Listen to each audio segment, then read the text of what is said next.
31st night కి farm house book చేసుకుని friends తో ఎంజాయ్ చేయాలనుకుంటున్నారా? అయితే వెంటనే డోసే యాప్ ని డౌన్లోడ్ చేసుకుని బుక్ చేసుకోండి. ఓం శ్రీ గురుభ్యో నమః. శ్రీ మహాగణాధిపతయ నమః. శ్రీమాత్రే నమః.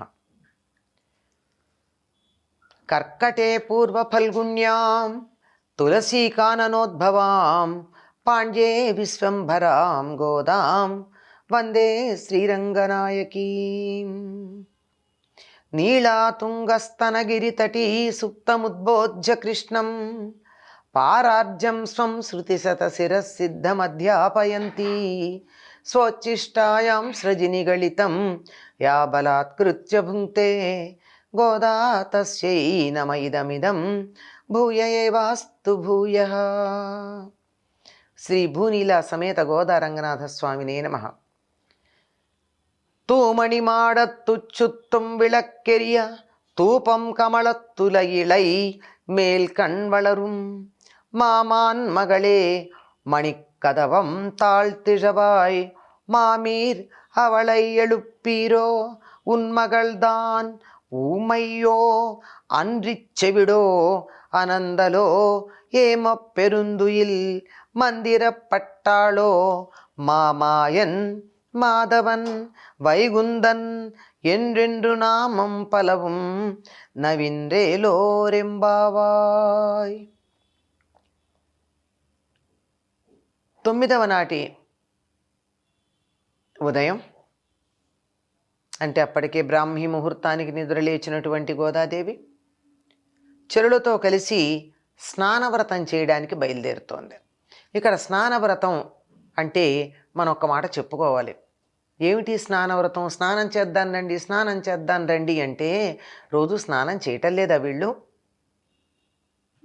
మామూలుగా చేసేటటువంటిది మలాపకర్షణ స్నానం, లేదా సంకల్పం చెప్పుకుని పుణ్యతీర్థాల్లో చేసేటటువంటిది, పుణ్యతిథుల్లో చేసేది అఘమర్షణ స్నానం.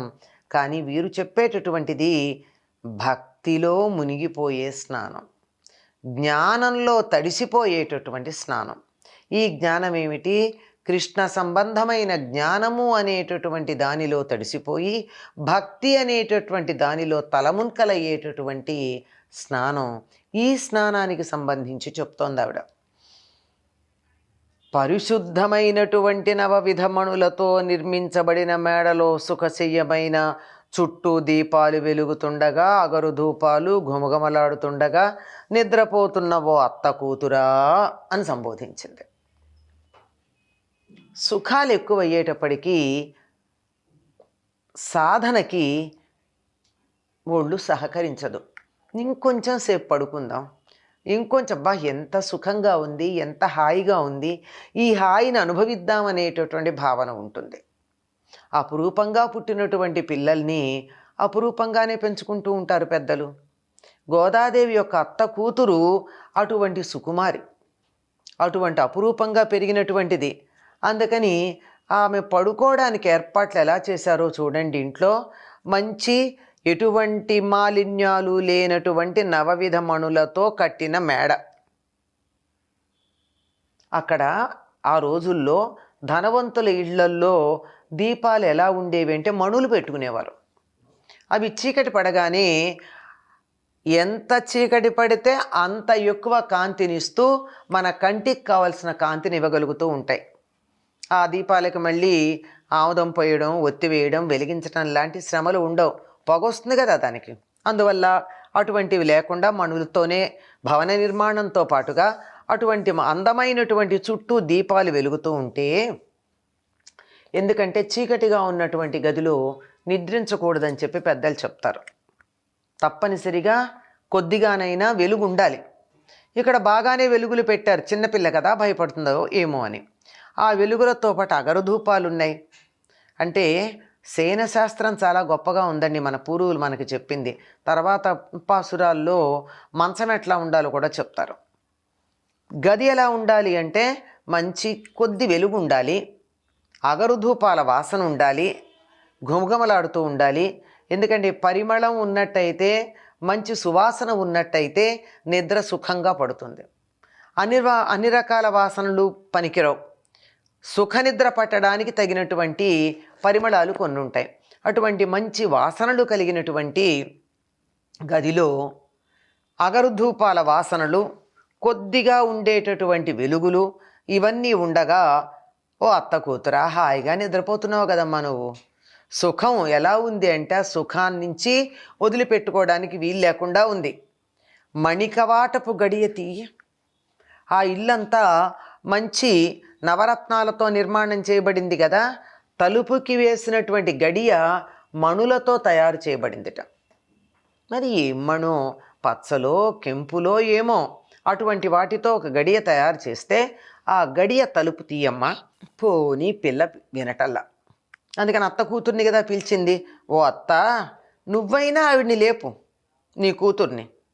ఎప్పుడైనా సరేనండి, పిల్లలు సరిగ్గా లేకపోతే తల్లికి చెప్తారు బుద్ధులు చెప్పమని. అత్త నువ్వు లేపు. ఏం నీ కూతురు లేవలేదు ఇంకా? నీ కూతురు ఏమన్నా మూగదా? మాటలు రావా ఏమిటి? లేదా చెవిటిదా? మేమింత పిలుస్తున్నా వినపట్లేదంటే చెవుడేమైనా వచ్చిందా? సమాధానం చెప్పట్లేదంటే మూగదయిందా? ఏదన్నా జాడ్యం ఉందా? అంటే రోగం ఏమన్నా ఉందా? వ్యాధి ఏదో గొంతు బొంగురుపోయిందనుకోండి, బాగా ఎక్కువగా ఉందనుకోండి, నోట్లోంచి మాట పెకలించుకుని రాదు జలుబు ఎక్కువైతే. అలాంటిది ఏదన్నా ఉందా సమస్య? జాడ్యం ఏమైనా ఉందా? లేదా ఎవరైనా కదిలితే ఊరుకోమని కాపలా ఉండి బెదిరించి కదలనీయకుండా చేస్తున్నారా? ఎవరన్నా భయపెట్టి ఉన్నదాన్ని కదలనీయటం లేదా? లేకపోతే గాఢ నిద్రపోయేటట్టు ఎవరన్నా మంత్రం వేశారా? మంత్రం వల్ల ఆ విధంగా నిద్రపోతూ ఉన్నదా? ఏమో, ఇవే కారణాలు లేవలేకుండా ఉండడానికి. కనుక మేమంతా ఏమని పిలుస్తున్నాం? మా మాయన్ మాధవన్ వైగుందన్. మహామాయావి, మాధవ, వైకుంఠవాస అని అనేక నామాలతో కీర్తిస్తూ ఉంటే ఆవిడ కూడా మాతో పాటు కృష్ణుణ్ణి కీర్తించాలి కదా. అలా కీర్తించేట్టు చేయడానికి ఆవిడ్ని లేపమ్మా, లేచేట్టు చెయ్యి అని అత్తని సంబోధించి చెప్తోంది. అత్త కూతురు నిద్ర లేవలేదని అత్తని సంబోధించి నీ కుమార్తె నిద్ర లేపవమ్మా అంటోంది.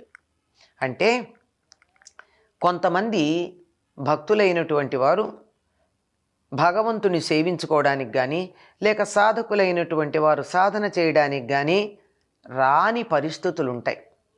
అవి ఏమై ఉండాలి? సమయం తెలియకుండా పిలుస్తూ ఉంటే వినపడకపోయి ఇంకా వాళ్ళు వచ్చి పిలుస్తారులే అని ఆగి చెవిటి వాళ్ళు అయి ఉండడము, సమాధానం చెప్పడానికి మాట రాకపోవడమో కారణాలు అయి ఉండొచ్చు. ఇదేమీ కాక వేరే పెద్ద వ్యాధి ఏదైనా ఉండొచ్చు. సాధన ఆగడానికి ఇవి కారణాలు. ఇవి కాకపోతే వేరేవి కూడా ఉంటాయి. నువ్వు గుడికి వెళ్ళడానికి వీల్లేదు అని అడ్డుపడేవాళ్ళు ఉండొచ్చు. మనం ఈనాడు కూడా చూస్తూ ఉంటాం కొంతమందిని. గుడికి వెళ్ళాలన్నా, పూజ చేసుకోవాలన్నా నువ్వు ఇవి చేయడానికి వీల్లేదు అని అడ్డుపడేటటువంటి వాళ్ళు ఉంటారు.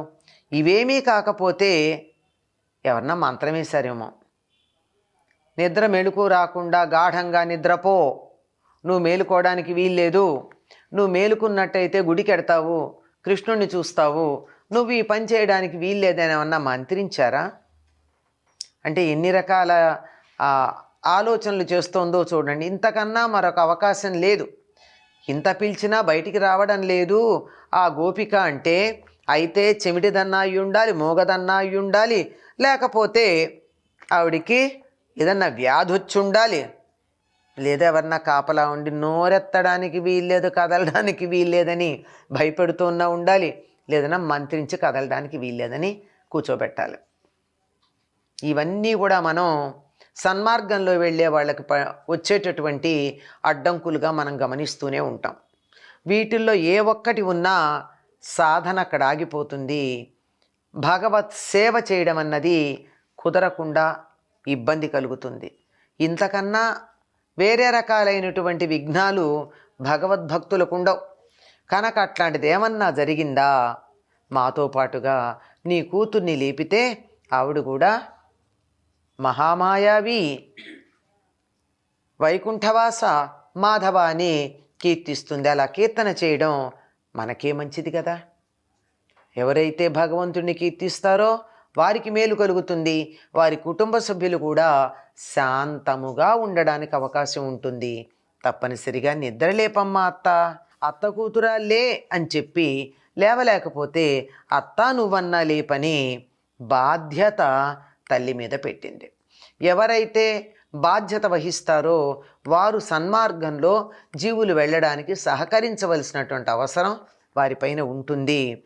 ఆ మాటను కూడా ఇక్కడ కొద్దిగా సూచన చేయడం ఉంది. ఇంట్లో పిల్లలకి భక్తి లేదు అంటే భక్తి ఉండాలి అనే సంగతిని చెప్పకపోవటం అనే దోషం పెద్దల మీదే ఉంటుందన్నది ఒక చిన్న సూచన ఈ పాసురంలో మనకి కనపడుతూ ఉందండి.